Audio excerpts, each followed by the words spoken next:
यशोदा ने जिस काल में सबसे ज्यादा आवश्यकता थी कन्हैया की, उस समय अपने से दूर हो चुकी। लेकिन जब वो पूतना आई तो आई थी भगवान को मारने।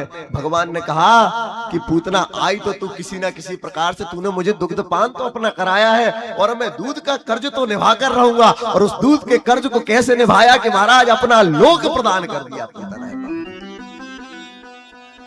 ये महिमा है। देखिए ऋण जो है, मातृ ऋण, पितृ ऋण और ऋषि ऋण, तीन विशेष ऋण है। ऋषियों का हमारे ऊपर बहुत बड़ा ऋण है। कैसे ऋण है? ये जो धर्मशास्त्र इत्यादि जो ग्रंथ है, इनकी पूर्ति करना, इनके बदले में कुछ ऋषियों को देना हमारे बस की बात नहीं है। उन्होंने अपनी पूरी जप तप साधना इत्यादि सब कुछ हमको एक पुस्तक में समर्पित कर दिया, सब कुछ समर्पित कर दिया।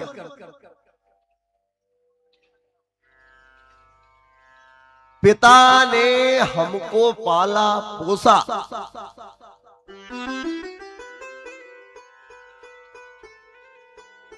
शिक्षा अध्ययन के लिए भेजा, अपनी कैसे कैसे कमाई की वही जानते हैं, किस किस प्रकार का काल देखा होगा। लेकिन ये सब बातें एक समय तक हम लोग याद रखते हैं, उसके बाद भूल जाते हैं। हर एक बात को मनुष्य भूल जाता है, मनुष्य की ये प्रवृत्ति है।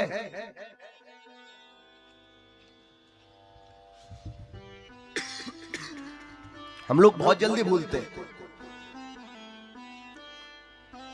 ऋषि ऋण से ऊरण होना भी संभव तो वैसे नहीं है, लेकिन एक अगर अति प्रयास किया जाए, क्या भगवान का नाम को निरंतर जपते रहे तो ऋषि ऋण से ऊरण हो सकते हैं।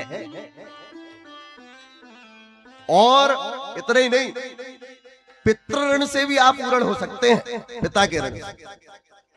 लेकिन मातृ ऋण से ऊरण होना संभव नहीं है। चाहे कुछ कर लो आप, क्योंकि माता ने आपको जन्म देते समय जो पीड़ा सहन की है, उस पीड़ा के बदले में आप क्या कर सकते हैं बताइए? कोई मार्ग नहीं है। आप केवल अपने माता की पिता की सेवा कर सकते हो, आपके पास ये मार्ग तो है। लेकिन मातृ ऋण से ऊरण आप नहीं हो सकते। इसलिए माता के प्रति समर्पित रहना सीखिए। नहीं तो हम तो महाराज घर में ना माता से ठीक से बात करते, कर दिया तो कर दिया, नहीं किया तो नहीं किया।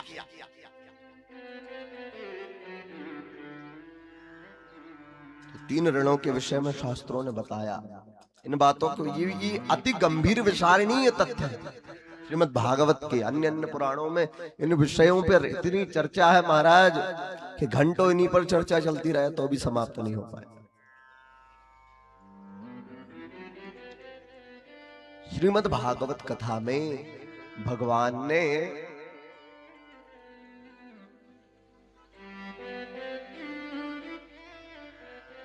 जगत के कल्याण के लिए अवतार धारण किया। भगवान श्री कृष्ण ने जगत के कल्याण के लिए अवतार तो धारण किया, लेकिन किस किस प्रकार से जगत का कल्याण भगवान ने किया?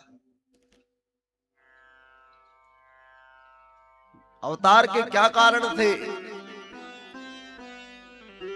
मैं आपको कथा की ओर लेकर चल रहा हूं अब सीधे, क्योंकि समय को देखते हुए चलना। और अगर हम कथा में अगर डुबकी दूसरी जगह लगा पड़े तो महाराज वहां से निकलना बड़ा मुश्किल रहता है हमारे लिए। 1-1.5 घंटे वहीं पहुंच जाएंगे तो फिर आपको आगे की अभी बहुत सारी कथा सुनाना है। ध्रुव जी महाराज की, प्रहलाद जी की सुनाना है, फिर कहां कहां घुमा के लाना, समुद्र मंथन भी लेके चलना है आपको, बलि के साथ महाराज स्वर्ग की चढ़ाई करवा के वापस उतार के लेके आना है। तो श्रीमद् भागवत की कथा में हम प्रवेश कर